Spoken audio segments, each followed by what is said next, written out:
Hello student, आप सभी का मेरे चैनल पर बहुत बहुत स्वागत है। प्रीवियस लेक्चर में हम लोगों ने पढ़ा था थॉर्नडाइक का उद्दीपक अनुक्रिया सिद्धांत।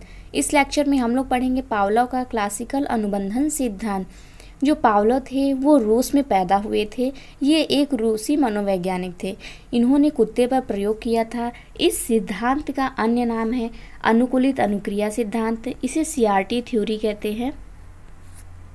अनुबंधित अनुक्रिया सिद्धांत, प्राचीन अनुबंधन का सिद्धांत, शास्त्रीय अनुबंधन का सिद्धांत, संबंध प्रतिक्रिया का सिद्धांत और प्रतिस्थापन का सिद्धांत। पावलोव के बारे में कुछ विशेष बातें हैं, हम उसको जानते हैं। इन्हें अनुबंधन का जनक कहा जाता है। यह एक चिकित्सक भी थे। 1904 में इन्हें नोबेल पुरस्कार मिला था CRT थ्योरी के लिए। कुत्ते की पैरोटिड ग्रंथि का ऑपरेशन कर इन्होंने लार एकत्रित किया था। पावलियन अनुबंधन के 4 अंग हैं। जैसे पावलोव थे, उन्होंने कहा था कि प्रत्येक व्यक्ति के अंदर कुछ जन्मजात प्रतिक्रियाएं होती हैं, अनुक्रियाएं होती हैं, प्रवृत्तियां होती हैं। जैसे टेंडेंसी होता है, रिएक्शन होता है, रिस्पॉन्स करता है। ये अनुक्रियाएं किसी उपयुक्त प्राकृतिक उद्दीपक के उपस्थित होने पर प्रकट होता है। फॉर एग्जाम्पल हम लेते हैं, जैसे अगर कोई भूखा व्यक्ति है, उसके सामने भोजन आने से उसके मुंह में लार आने लगता है, या तो जब कभी कभी तेज शोर की आवाज़ सुनाई देती है तो व्यक्ति डर जाता है। तो ये जो क्रियाएं हैं वो है प्राकृतिक या स्वाभाविक अनुक्रिया है, जिनके उपयुक्त उद्दीपक जैसे भोजन तथा शोर के सामने उपस्थित होने पर व्यक्ति जो होता है वो अपने जो स्वाभाविक क्रिया है उसको अभिव्यक्त करता है। जब किसी अस्वाभाविक उद्दीपक को स्वाभाविक उद्दीपक के साथ बार बार प्रस्तुत किया जाता है तो अस्वाभाविक उद्दीपक की स्वाभाविक अनुक्रिया के साथ संबंध जुड़ जाता है तथा बाद में केवल अस्वाभाविक उद्दीपक के प्रस्तुत होने पर वह अनुबंधित अनुक्रिया करने लगता है या तो देने लगता है। तब कहा जाता है कि जो व्यक्ति है वो अस्वाभाविक उद्दीपक से स्वाभाविक उद्दीपक में अनुकूलित हो गया। इसको हम आगे एग्जाम्पल के थ्रू पढ़ेंगे। तो स्वाभाविक उद्दीपक होता है जैसे जो जन्मजात होता है, जो उद्दीपक जैसे भोजन, स्वाभाविक अनुक्रिया होती है जैसे लार आना। अनुबंधित उद्दीपक है घंटी का बजना। अनुबंधित अनुक्रिया होती है सुनना, मतलब अगर घंटी बजेगा तो व्यक्ति उसको क्या करेगा, वो सुनेगा। स्वाभाविक होती है जो होती है जन्मजात होती है। पावलोव का प्रयोग इन्होंने क्या किया था, 3 स्टेप में इन्होंने प्रयोग किया था। तो जो अनुकूलन से पहले है वो है स्वाभाविक उद्दीपक, स्वाभाविक अनुक्रिया। जैसे कि उन्होंने स्वाभाविक उद्दीपक क्या हो गया, भोजन। स्वाभाविक अनुक्रिया क्या है, लार है। और घंटी बजाने का क्या है, सुनना है। ये क्या है, कृत्रिम उद्दीपक है, कृत्रिम अनुक्रिया, जिसे हम कहते हैं अनुबंधित उद्दीपक और अनुबंधित अनुक्रिया। तो इन्होंने पहले क्या किया, स्टेप बाय स्टेप किया। तो पहले स्टेप में इन्होंने घंटी बजाई तो कुत्ते ने केवल सुना। कि इन्होंने खाना दिया तो कुत्ते ने लार टपकाया भोजन के लिए। अनुकूलन के समय इन्होंने क्या किया, स्वाभाविक उद्दीपक प्लस अनुबंधित उद्दीपक, मतलब उन्होंने पहले घंटी बजाई, तुरंत घंटी बजाने के बाद उन्होंने भोजन दिया। तो स्वाभाविक क्रिया क्या कि कुत्ते ने लार गिराई। फिर अनुकूलन के बाद क्या हुआ, इसको कई बार दोहराया। फिर जब वो सीख गया, अनुकूलित हो गया कुत्ता, तो उन्होंने केवल अनुबंधित उद्दीपक, मतलब उन्होंने केवल घंटी बजाई और देखा कि वो स्वाभाविक क्रिया कर रहा है, जैसे वो कुत्ता जो है वो लार टपका रहा है।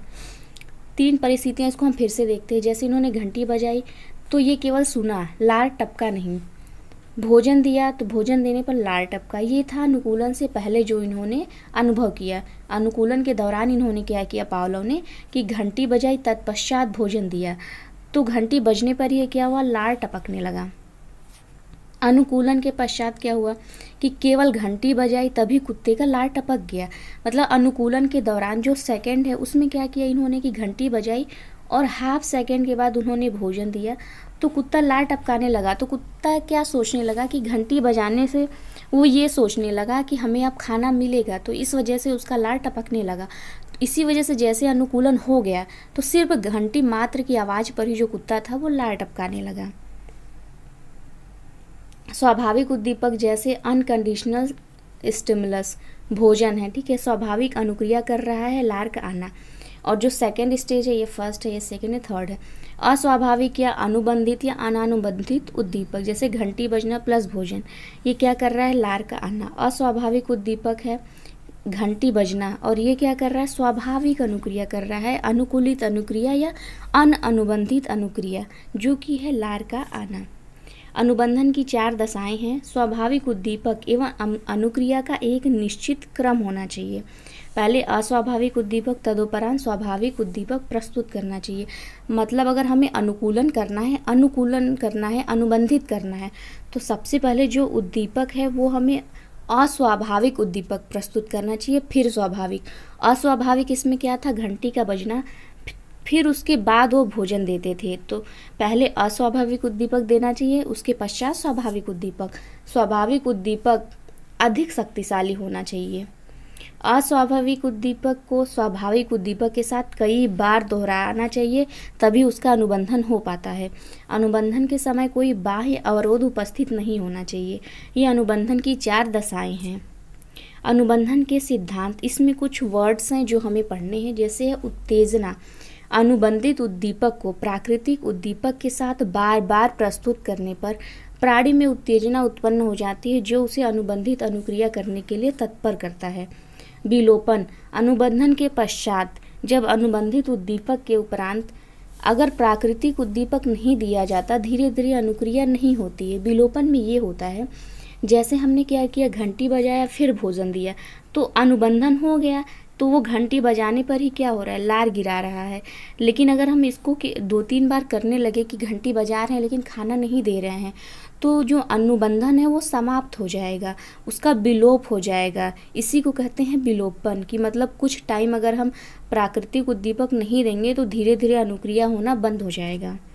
स्वतः पुनर्लाभ, इसमें क्या होता है, विलोपन के उपरांत अगर प्राणी के समक्ष अनुबंधित उद्दीपक प्रस्तुत किया जाए तो प्राणी कभी कभी अनुक्रिया कर देता है। जैसे वो केवल घंटी बजा रहा है, तो विलोपन में क्या हो रहा था कि वो अनुक्रिया करना बंद कर देगा। लेकिन कभी कभी ऐसा भी होता है अचानक से कि अगर हम सिर्फ घंटी ही बजा देंगे तो उसका अनुबंधन पहले से हुआ है, तो वह अनुक्रिया कर देता है। तो इसी को कहते हैं स्वतः पुनर्लाभ। कालिक क्रम, अनुबंधित उद्दीपक तथा स्वाभाविक उद्दीपक के बीच समय अंतराल बढ़ाने से अनुबंधन कमजोर हो जाते हैं।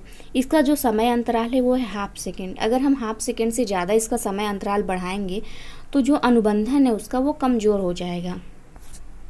वाटसन का प्रयोग, वाटसन ने इस प्रयोग के समर्थन में अपनी पत्नी रैनर के साथ 1920 में मिलकर अपने पुत्र एल्बर्ट, जो कि 11 माह था, उस पर प्रयोग किया था। अल्बर्ट के सम्मुख बालों वाला खिलौना तथा डरावनी ध्वनि को एक साथ प्रस्तुत किया गया।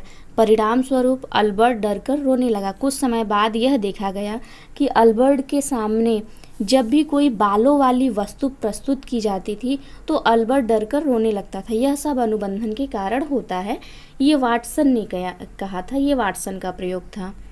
शास्त्रीय अनुबंधन प्रयोग के बारे में विशेष, अस्वाभाविक या कृत्रिम उत्तेजक के कारण स्वाभाविक या प्राकृतिक उत्तेजक के समान हुई प्रतिक्रिया को संबंध प्रतिक्रिया या संबंध सहज क्रिया कहते हैं। जो क्रिया लार का गिरना स्वाभाविक उद्दीपक के प्रति हो रही थी, वही क्रिया अस्वाभाविक उद्दीपक घंटी के प्रति होने लगी। इसी को हम अनुकूलित अनुक्रिया सिद्धांत कहते हैं। इसका शैक्षिक महत्व क्या है? इससे व्यक्ति सतर्क रहता है। शिक्षण में दृश्य श्रव्य सामग्री का प्रयोग पुनरावृत्ति पर बल देता है। पुनरावृत्ति के आधार पर अनुबंधन स्थापित करने पर बल भाषा को सीखने व सिखाने के लिए विशेष उपयोगी है। आदतों का निर्माण यांत्रिक तरीके से सीखने पर बल देता है।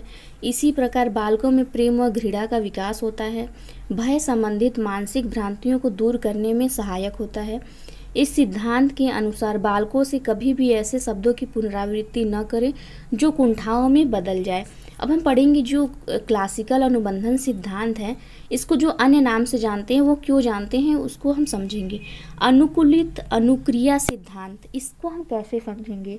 अनुकूलन क्या हुआ? जैसे कुत्ते ने क्या किया, अनुकूलन कर लिया अपने आप में कि घंटी बजने के बाद भोजन दिया जाता था तब लार आती थी, और जब भोजन नहीं दिया जाता था सिर्फ घंटी बजाने पर भी वो क्या करता था, लार गिरा दिया। तो इस वजह से वो क्या किया, उसके लिए अनुकूलित हो गया। अनुकूलित होने पर वो क्या कर रहा है, अनुक्रिया कर रहा है। सेम वही चीज़ें अनुबंधन, वो अनुबंधन हो गया उसके में अस्वाभाविक उद्दीपक और स्वाभाविक अनुक्रिया के बीच में। प्राचीन अनुबंधन का सिद्धांत इसको कहा जाता है क्योंकि ये बहुत पुराने, ये क्लासिकल है, पुराने समय में इसी तरह से सिखाया जाता था। शास्त्रीय अनुबंधन का सिद्धांत, शास्त्रीय मतलब वही है प्राचीन अनुबंधन। संबंध प्रतिक्रिया का सिद्धांत, इसमें क्या हो रहा है, संबंध स्थापित हो रहा है, लेकिन क्यों, वो प्रतिक्रिया कर रहा है, रिएक्शन कर रहा है। जो भी कुत्ता है वो घंटे की आवाज़ पे क्या कर रहा है, अब अपनी प्रतिक्रिया कर रहा है संबंध स्थापित होने के बाद। जैसे कि जो अस्वाभाविक उद्दीपक के सामने स्वाभाविक प्रतिक्रिया करना, प्रतिस्थापन का सिद्धांत। मतलब जो स्वाभाविक उद्दीपक के साथ अनुक्रिया हो रही थी, अब वह अस्वाभाविक उद्दीपक के साथ वो अनुक्रिया हो रही है, तो उसका क्या हो रहा है, प्रतिस्थापन हो रहा है। ये था पावलोव का क्लासिकल अनुबंधन सिद्धांत।